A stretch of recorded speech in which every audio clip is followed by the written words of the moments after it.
सबैलाई म इन्द्र राउल। चुनाव अगाडि हेर्नुस्, नेताहरू घर घरमा आउँछन् र हरेक जनताको छोराछोरी विद्यालयमा पुगेर माया गर्छन्। यो माया होइन, न जनतामाथिको एउटा काम हो, न यिनीहरूको आफ्नो एउटा स्वार्थ मात्रै हो। चुनाव आउनुभन्दा पहिलेको एउटा शर्त हो। तपाईँले के बुझ्नुपर्छ भने चाहिँ यो माया होइन। हाम्रो प्रायः जसो घरको मान्छेले यसरी नेता आयो भनेर भन्छन्। चुनाव पछि कोही यसरी घर घर आउँछ, चुनाव आउनुभन्दा 1 साल पहिले कोही यसरी घर घर आउँछ, आउँदैन। यिनीहरू जो चुनाव गर्ने यो लड्ने मान्छे छन्, यिनीहरू घर घर आउने मान्छे, यिनीहरू देशद्रोही हुन्, देशलाई बिगाड्ने मान्छे हुन् यिनीहरू। जो सत्य नेता छ, जो जनताका लागि काम गर्ने नेता छ, उसले घर जानु पर्दैन, कसैको घरमा जानु पर्दैन, कसैको खुट्टा, कुनै जनताको खुट्टा पढ्नु पर्दैन।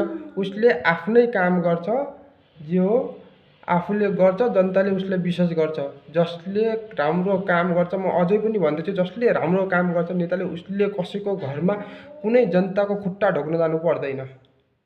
जति पनि नेताहरू छन् नि घरमा आउने, यिनीहरूलाई सवाल सोध्नुहोस्, तपाईँ चुनाव आउनुभन्दा पहिले 5 महिना अगाडि कहाँ हुनुहुन्थ्यो? एउटा कुरा है, चुनाव आउनुभन्दा पहिले 5-6 महिना अगाडि कहाँ हुनुहुन्थ्यो? त्यति बेला त मुखै देखिएन त कसैको। अहिले चुनाव आउँदैछ, त्यसैले खुट्टा पढ्न आउँदैछन् नेताहरू। यस्तै बुझ्नुहोस् कि यिनीहरू भनेका देशद्रोही हुन्। यिनीहरू देश बनाउने मान्छे होइनन्। यिनीहरू आफ्नो घर, आफ्नो कार्यकर्ताको घर मात्रै बनाउने मान्छे हुन् यिनीहरू। अरू कसैको घर बनाउँछन् न देश बनाउँछन्। त्यसैले हामीले बुझ्नुपर्छ, युवालाई साथ दिनुपर्छ। जय नेपाल।